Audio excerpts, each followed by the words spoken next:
Just like in past geopolitical crises involving Iran, the Strait of Hormuz is one of the first places that comes to mind. This strategic waterway remains one of the world's most critical routes for transporting oil and other commodities. I'm Johanna Bota, and joining me today is StoneX's Senior Vice President of Ocean Freight, Tom Beney. Welcome, Tom. Can you give us a quick recap on why the Strait of Hormuz is so important for the transport of commodities?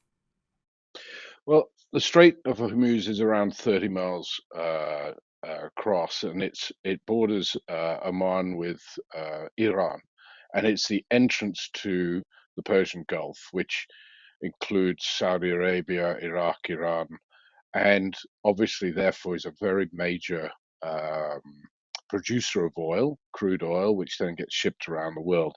But it's also a major producer of natural gas. So we have around 20% of the world's crude oil comes out of the Persian Gulf. Something around a quarter of the world's liquid natural gas, around 4% of the world's container demand comes out of the Persian Gulf. So it's a pretty major and important water entrance to a sea for ocean-going vessels to become in and out of. And I think the major the major important part of global trade will be around crude oil. 20 million barrels a day comes through the Straits of Hormuz, and we're looking therefore around 60% of the world's VLCC, very large crude carriers, gets loaded in the Persian Gulf and goes mainly to Asia.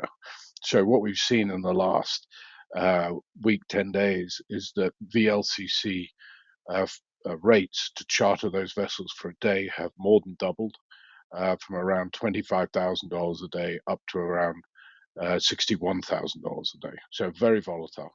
Now, given what is happening right now in the area, could Iran risk blocking the Strait of Hormuz to disrupt the global economy, even though, like you just said, doing so would come at a significant cost to itself?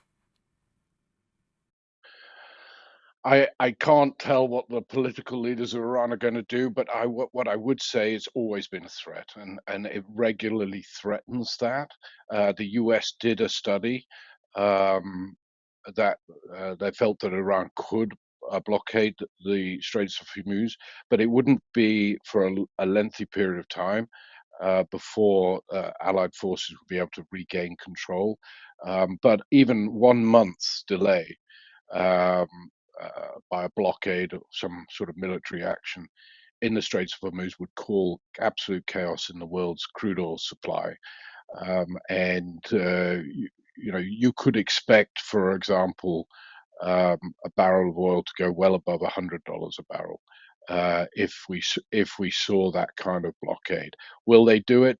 I think that they realize that even their closest allies, like their largest customer, China, for their crude oil, and Iran exports about 1.5 million barrels a day out of the Straits of Hormuz, mainly towards China. China would be against them doing that, obviously, because it would impact their crude oil supply, and therefore there is a lot of pressure on them not to do that. And so far, Israel has not targeted Iran's ability to export its own oil, and I think they've done that specifically because an escalation would be to close the Straits of Hormuz. Yeah. And well, regardless of what Iran decides to do, though, uncertainty still causes inefficiencies and delays. So, what impact does this have on shipping? Well, it has a major impact. I mean, we've seen the VLCC rates have already spiked to over 100%.